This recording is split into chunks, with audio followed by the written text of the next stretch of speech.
Hello, this is social psychology, and this is actually unit 4 for those of you who care. Social psychology is really interesting. Social meaning people, psychology, the study of how we think, feel, and behave. So it involves a lot of really interesting topics. Sexual attraction, even though that's not on the test anymore, conformity, going against the grain like this woman in this GIF is doing. She's just going against what everyone else is doing, but most people are going with the flow. All of that is relevant. Obedience, compliance, getting people to do what you want them to, and a lot of really interesting group dynamics. It's the study of how we interact with other people. Okay. Now, first of all, this first part is about how people's physical appearance affect you and how you perceive them. This section is called person perception. Now, check this out. People tend to ascribe desirable personality characteristics to good-looking people. See them as more sociable, friendly, poised, warm, and well-adjusted than ugly people. Okay? However, research indicates there is little correlation between attractiveness and personality traits. Okay? Now, the halo effect is something that you need to know for this class. And there's a short definition I have for you right there. If people are attractive, we tend to think that they are positive in every other way. Oh, you're attractive, so you're not going to kill me. Why do you think, Ted Bundy, he may not look like much to you now, but he was a very attractive man, and all these women trusted him enough to get in his car, and then he would kill them. Just because somebody is attractive doesn't mean that it doesn't mean anything other than they are attractive. As a teacher, sometimes I get very well dressed, very well spoken students who fail my class, and I kind of forget about them because I think, oh, they got this under control. No, they don't. And sometimes even I fall for the halo effect. Oh, you're attractive, so you're not going to rob me. Oh, you're attractive, so you'll never screw me over. That's the halo effect. Okay? We think of attractive people as smarter than they are and nicer than they are. Okay? All right, so try this question. The answer is the halo effect. Okay, moving right along. Okay, now, sexual attraction, romantic attraction is not on the AP exam, but I'm going to be real fast. Ladies, which one do you prefer? Well, basically, these are composite photos. The guy on the left is a more masculine photo. The guy on the right is a little bit more feminized. Surveys indicated that women rated picture B better for a matrimonial ad. So women want to marry this guy, but they want to cheat on this guy and make babies with this guy. I'm exaggerating a little bit, but but there is some truth to that. Same thing here. Women are more likely to prefer the more masculine guy if they are fertile, meaning the 2 days out of the month they are able to make babies. Otherwise, they prefer this guy, the guy on the right. But anyway, it's some really interesting stuff here. Guys, I forget which one. Yeah, surveys indicate that guys prefer the woman on the left because she has more fertile traits. When women are fertile, they look better, they smell better, they sound better. And it's about 2 days out of the month. Facial symmetry is another factor. Again, none of this is on the AP exam anymore, but I just really find this stuff interesting. So here's a question, and I don't know the answer, but is facial symmetry really that important? Not really. If you look at famous, attractive celebrities, most of the time, most people prefer the original picture. But these are symmetrical, but they're not necessarily more attractive. Same thing with Beyonce. The original, a lot of people think that the original is attractive, but the symmetrical one isn't as attractive. So, but in general, symmetrical faces are more attractive. Now, here is something that is on the test, mere exposure effect. That's true with romantic attraction and advertising. When you are exposed to something again and again and again, you will find it more attractive. If you were to go and hang out with these women for a month, you will find these women more attractive as you are exposed to them. That's why so many workplace romances happen.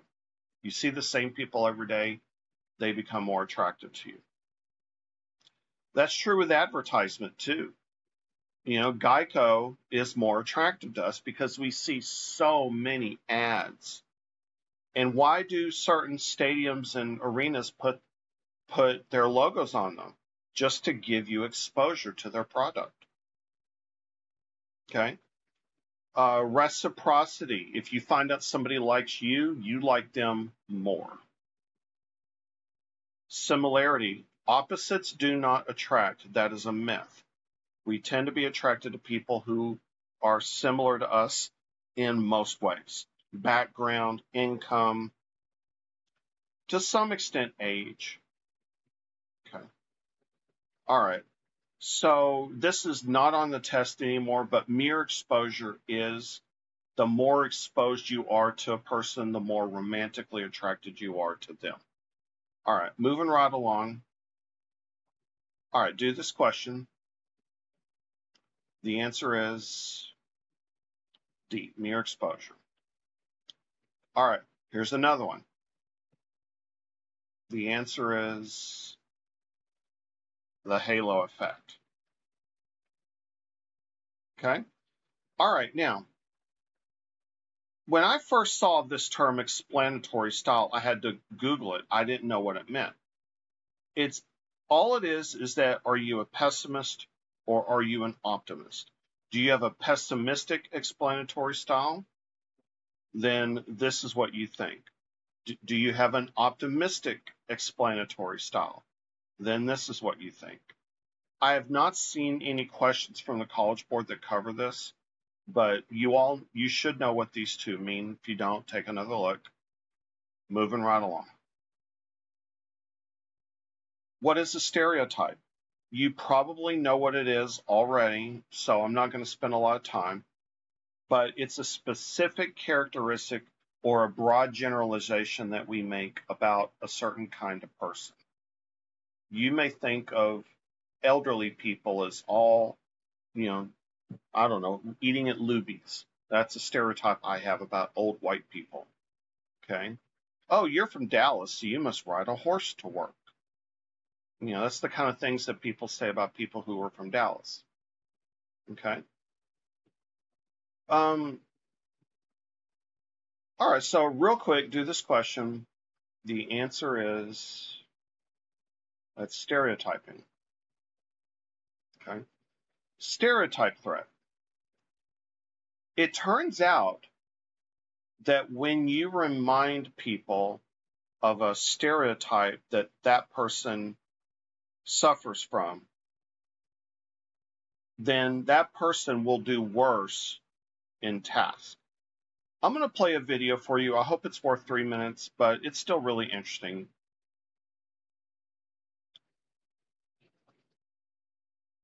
Social psychologists have found that performance in any given situation may be influenced by the threat of being negatively stereotyped. Stereotype threat is disruptive and intimidating. The fear is that when facing a negative stereotype, one's performance will confirm that the stereotype is true. The anxiety that the stereotype fosters prevents people from doing their best. As soon as you're aware that you could be seen through the lens of a negative stereotype about a group that you're a part of, if you care about that situation, you could feel some sense of threat, that you're going to be treated in terms of that stereotype or perceived in terms of that stereotype or in some way reduced to that stereotype. And it's a kind of threat that as you can tell from that, happens to everybody because everybody's a member of some group that is negatively stereotyped. All groups have negative stereotypes. In an interesting experiment conducted by Dr. Jeff Stone, black and white athletes were instructed that they were going to be tested on a golf-related task. We'll be going into the adjoining room where you'll be given a standardized measure of athletic aptitude developed by sports psychologists and based on the game of golf.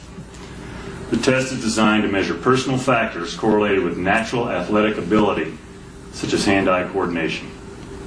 Any questions about that? When a group was told the task was a test of athletic ability, the African American subjects did better than the white subjects. When I finish the instructions today, you'll be going into the adjoining room where you'll be given a standardized measure of athletic aptitude developed by sports psychologists and based on the game of golf. The test is designed to measure personal factors correlated with ability to think strategically during an athletic performance test. Any questions about that? When told the task was a test of sports strategy, the white subjects outperformed the African American subjects. In both cases, stereotypes triggered beliefs and fears in the participants that became self-fulfilling. The cute thing of the study is that he reverses the effect by, in a different condition, changing the label for the condition. In this condition, he says to them, this is a test of sports strategic intelligence. So there's a stereotype that now is more likely to intimidate the African American subjects in this experiment. And I hope you enjoyed that video. Basically, if you remind people of the stereotype that is about them, then it becomes a self-fulfilling prophecy. If you remind white people that they can't dance, then they will dance worse. And a lot of women, when I was growing up, a lot of girls wouldn't be good at math because there is a false stereotype that girls are not good at math. And a lot of girls just really didn't do well in math class. And a lot of them didn't get to go to nursing school or medical school because they just didn't do well in math because of that stereotype. When girls can do just fine in math. Okay? So, if you're interested, pause the video and check this out. But these are some actual examples of stereotype threat. Okay, moving right along. Okay, write this down. So, to me, this is one of the most interesting parts about social psychology, is in-group and out-group dynamics. And I've experienced it in the real world just like you have, and I've also experienced it online. I've actually been bullied online before to some extent, and I'm sure you have too. But what I have found is that once people start saying negative stuff about you online, then what happens is they create an in-group. And then nobody wants to pierce that out-group. And that's why people won't stick up for you when you're getting bullied. It takes a lot of nerve to be the rebel and say, hey, leave this person alone. That has happened to me before, and I'm pretty sure it's happened to you before. I've found that once 4 people have said something negative about me, nobody will stick up for me. Then that becomes the in-group. Now, in-group is the people you hang out with. The out-group are the other people, the ones you don't hang out with. Now, here's a word, out-group homogeneity bias. Now, let's do some semantic encoding. What does homo mean? Homo means same. So when you say of people in the out-group, like let's say these are your friends, then you look at cheerleaders and say, you're all the same. They're all the same. But if you're a cheerleader, you may look at these people and say, they're all the same. They all listen to the same shoegaze and they all listen to the same sad music and write poetry, stuff like that. Stereotyping. when in fact that all of these people are unique individuals. I'm not one of those people that says never stereotype, but sometimes our stereotyping isn't accurate. Okay? All right, try this question. The answer is, are all basketball players are the same? Okay? Homo, same. Okay. Okay.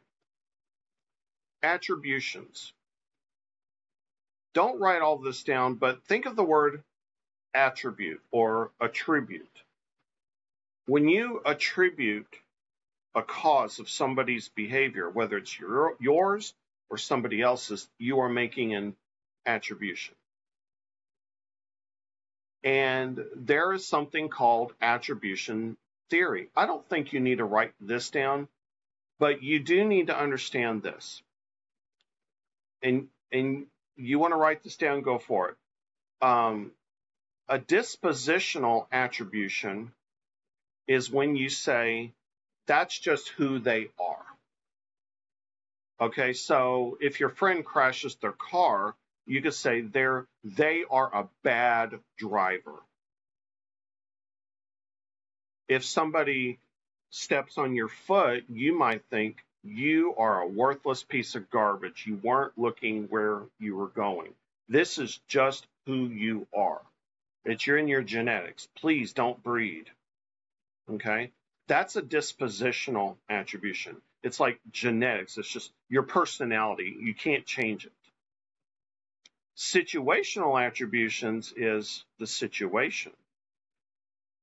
Oh, you crashed the car. You must have really have been distracted. There must have been an animal that jumped out and distracted you. You must be really going through a hard time right now. That's situational. Don't worry, I'll give more examples. So, let's say you're driving and somebody cuts you off. If you give that cutting you off behavior a situational attribution, like, oh man, they must really need to go to the bathroom, then your mood and your blood pressure and your anxiety will be lower. And then you'll just slow down and let them go, and you'll never think about them again. And you will be a happier person. However, if you give that behavior a dispositional attribution and say, you're just an awful person, you're inconsiderate, and you can't change that. It's just who you are. And I feel sorry for your mother that they would raise such a horrible person like you for cutting me off. Then you get mad and you get road rage, flipping them off and everything like that. So when somebody does something bad to you, I want you to think, did they do it because they are a bad person? That's dispositional. Or did they just make a mistake and it was the situation?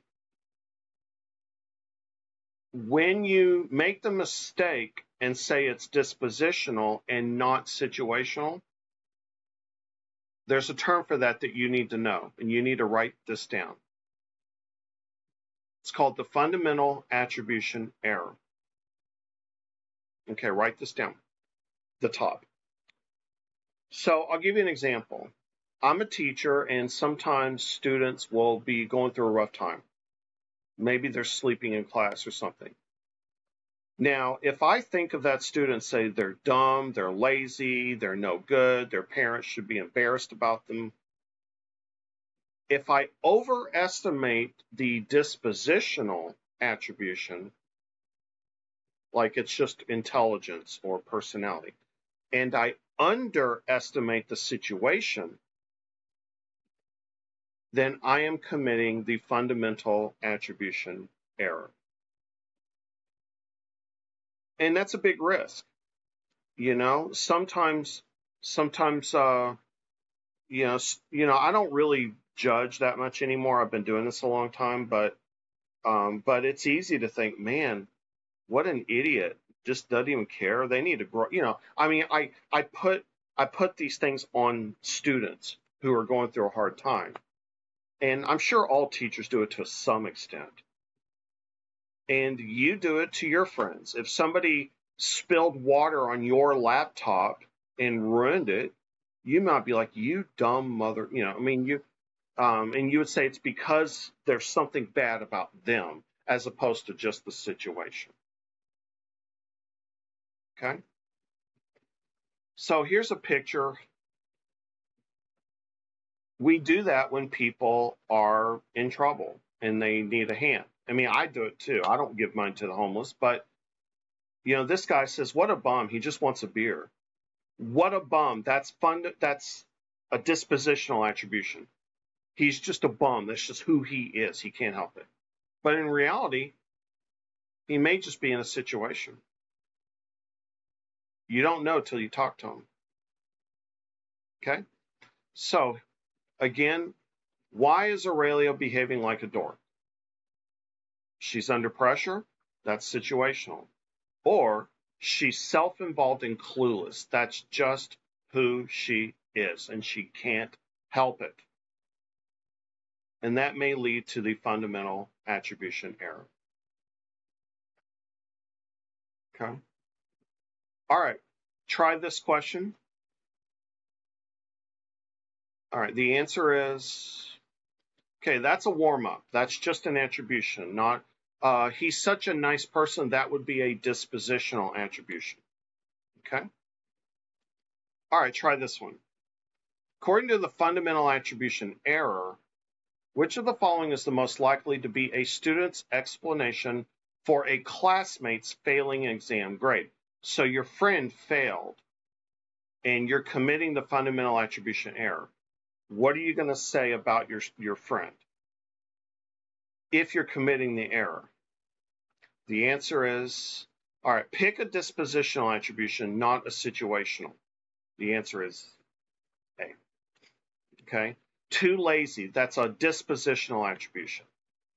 All this other stuff is situational, but A is dispositional. You're just lazy, that's just who you are, and you can't help it. All right, try this. Which one of these is situational? The answer is, okay. B would be dispositional, and C, there's no attribution at all. Okay? All right, moving right along. All right, do this one. All right, the answer is fundamental attribution error. Carolyn is convinced that the competitor who caused her fall is just a bad person. Overestimating dispositional, underestimating the situation, fundamental attribution error. Okay, write this down. So when we do something bad, we tend to say it's our situation. But when other people do something bad, we say they are just a bad person. Okay, let me play a video. Differences. Ever had a fight about a parking space? If someone else takes your parking spot, you automatically assume that they are the worst human on the face of the planet. But if you get to the parking spot first and take it, it's because, well, you're a really good driver, and besides, you saw the spot first anyway. When you attribute someone else's behavior to their personality and your behavior to the situation, that's called the actor-observer bias. Because we can only watch or observe others, we have a tendency to attribute everything that they do to their personality, part of who they are. We just don't know everything that's going on for them. We don't know their whole situation. So it's easier to assume that it's them, not their situation. But when we ourselves do a behavior, when we're the actor, we know everything about ourselves. We know all the situational pressures that we're under, and so we're more likely to ascribe what happened to the situation we're in and not to something about our personality. Once you know what it is, you can find examples of the actor-observer bias everywhere in real life.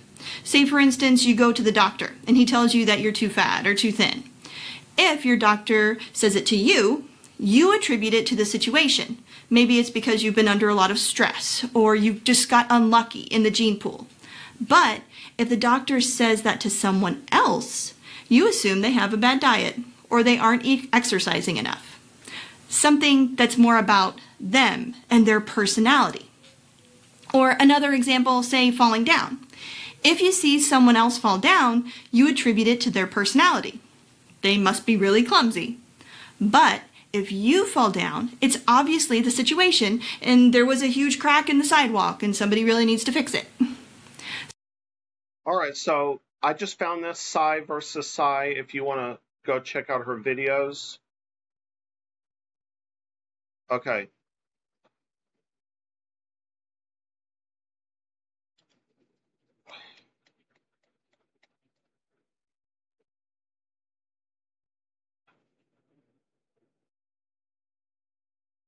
Okay, write this down. What is self-serving bias?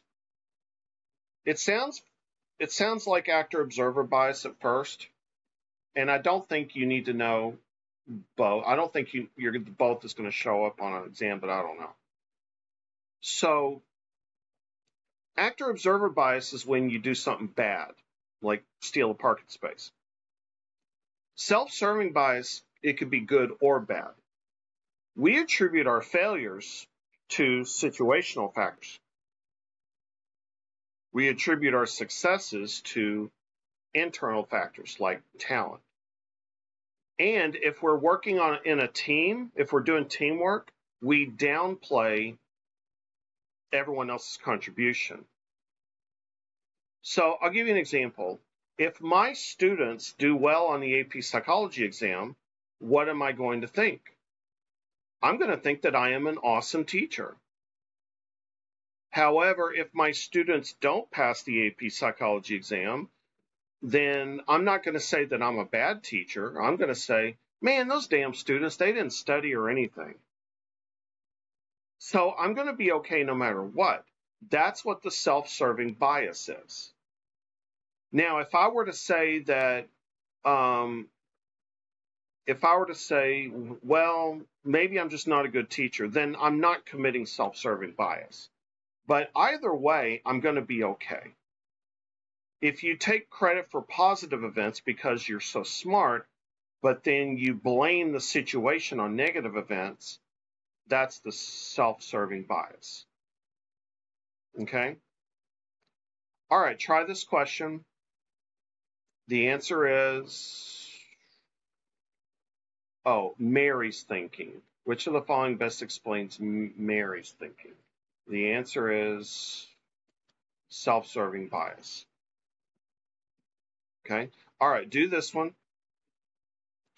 The answer is actor-observer bias. Okay, easy concept, write it down. It's almost like a defense mechanism. It's a way to avoid empathy. When something happens to somebody, when somebody, say, gets hit by a car, or somebody gets robbed when they're working at a grocery store and they get robbed, or when a suspect dies in police custody, there's a lot of people, instead of empathizing with the victim, a lot of people blame the victim. Why do we blame the victim in this case? We don't always do it, but some people do. Like, if the cops shoot to somebody, then they say, well, they must have been doing something wrong. And that's not necessarily true. Or if somebody crashes their car and you feel sorry for them, you might just say, well, you were probably a bad driver. And it's a way for us to avoid empathy, to feel bad for other people, to feel what they're feeling. So we blame the victim. We want the world to be just, so we find a reason to blame the victim. Okay? If your friend got her cell phone stolen and you feel really bad for your friend, you might say, yeah, you dummy, you shouldn't have left it laying around. You blame the victim. It's a way for you to avoid empathy. Okay? That's it. That's the just world hypothesis. All right. So do this question real quick. The answer is, all right, moving right along. All right, try this one. The answer is blaming the victim. Okay? All right. Okay, I've seen this a lot on the test. Write this down. Expectations can raise or lower. High expectations or low expectations can cause results. I'll tell you a sad story. Tell your little sister that she's stupid and watch her grades go down. Don't do that, okay? And to some extent, if you tell your little sister that she's really smart, to some extent, her grades will go up. It's called the self-fulfilling prophecy. So when you're an elementary teacher, you have to be positive all the time. You don't want to tell your kids that they cannot do something because they're not going to rebel and do it just because you tell them they can't. That is not very common. Okay? So when you talk down to people, they will perform less. If you talk up to people and bring them up, they will perform better. It's true. Okay? It kind of reminds me of reciprocal determinism, which is another term you need to know. All right, do this question. The answer is, all right, self-fulfilling prophecy, moving right along. All right, do this. The answer is, boom. All right, now check this question out.